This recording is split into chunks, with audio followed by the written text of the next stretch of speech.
Imagine a place where the earth still breathes quietly, where rivers run clear without asking anything from us, where flowers bloom without applause, and where silence has its own language. This is Dzukou Valley, a place so pristine, so fragile, so untouched, that stepping into it feels like stepping into another world. But today, this sacred valley stands at the crossroads of a difficult question. A question that every beautiful place must eventually face. Can purity and development truly coexist? There are places in this world that seem like they were never meant for human interference. Places where nature remains honest, still untouched, still breathing freely. Dzukou Valley is one such place, a valley of rolling meadows, glass-like rivers, and mists that rise like guardians of something sacred. But untouched places do not remain untouched forever. Dzukou Valley lies between Nagaland and Manipur, spanning nearly 20,000 acres at an elevation of 2,452 meters. In summer, it's a bed of wildflowers. In winter, a golden-brown sea of grass and golden snow. During the monsoon, mists flow across the valley like a living thing. Here, the Dzukou lily, found nowhere else on Earth, waits for the morning sun. Streams weave through the valley like silver veins. Natural caves shelter travelers at night. Every step here reminds you of what the world once looked like. Before noise, before concrete, before development. For trekkers, Dzukou isn't just a destination. It's a pilgrimage.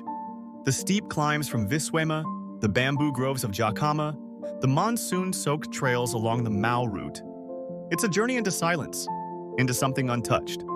But untouched places do not stay untouched forever. The valley does not reveal itself easily. It makes you earn the view and worth the tired journey. But when you finally see it, the vast green basin stretching under an endless sky, the silence is so complete, it feels sacred. Trekkers remember the night sky, clearer here than almost anywhere in India. They remember the warmth of local guides, conversations by dim firelight, and a solitude that feels healing instead of lonely.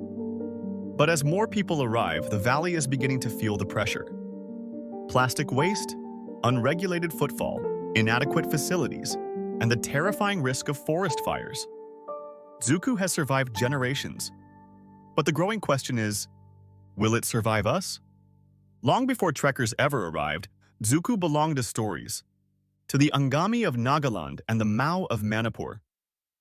For these communities, Dzukou is not scenery, it's ancestry, a living presence woven into folklore, rituals, and identity.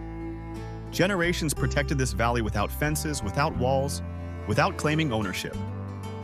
Because some places are preserved not by law, but by love. But today, even this deep sacredness is being tested. In 2025, the Nagaland government announced a bold rupees 250 crore ecotourism plan to turn Dzukou into one of India's top international destinations.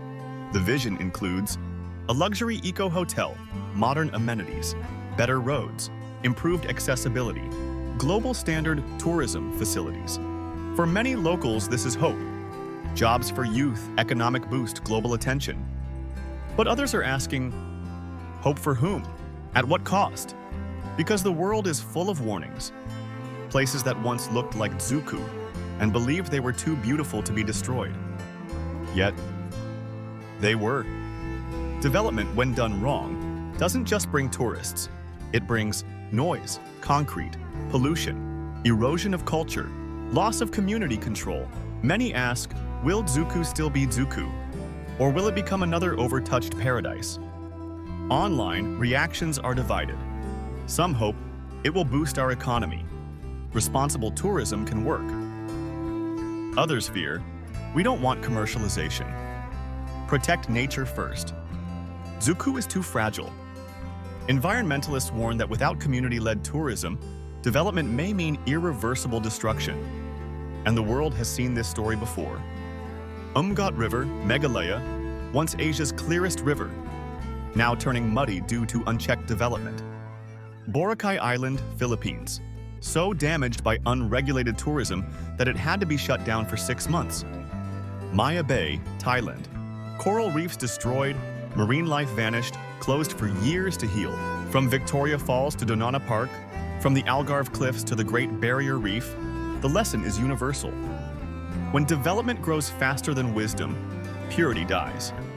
These places didn't collapse overnight. They collapsed decision by decision, shortcut by shortcut.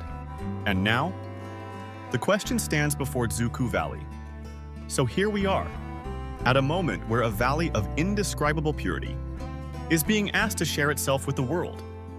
But is purity meant to be shared or preserved? Can development be gentle?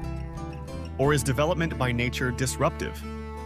In truth, purity and development are not enemies. They simply demand balance, respect, discipline. Will Dzukou become another warning, another what we lost? Or will it become something rare? A place where a community proves that development can thrive without destroying the spirit of the land? Coexistence is possible, but only if development listens to the land, not the other way around. For Dzukou, that means local communities lead development, soft infrastructure, not concrete expansions, strict caps on tourist numbers, zero-waste tourism, enforced, not promised, scientific environmental assessments, tribal stewardship at the center. Dzukou does not need transformation. It needs protection, gentle enhancement, deep respect. Tourism should not overpower this valley. It should help preserve it. Every valley has a story, but Dzukou's story is still being written. Will it become another exploited paradise? Or a model for mindful development?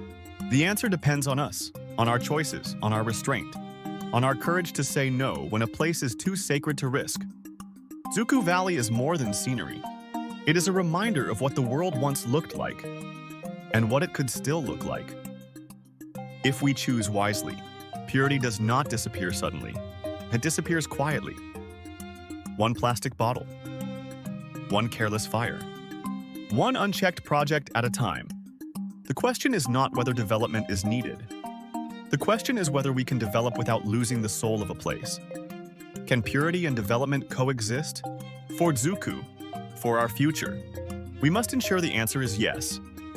Thank you for watching the Grassroots Lens. If you believe places like Dzukou deserve protection, share this documentary. Let this valley's story be a warning and a hope. That is what the Grassroots Lens aims to be.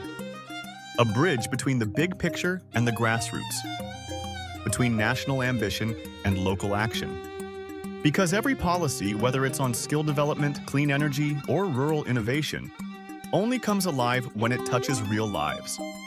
If you've ever wondered what real change looks like, not in boardrooms or speeches, but in villages, fields, and classrooms, this channel is for you. Big change begins small. Every story begins at the grassroots. This is the Grassroots Lens, one story at a time. Stay connected. A remarkable story is coming. About a man who built his own forest. Thank you for watching.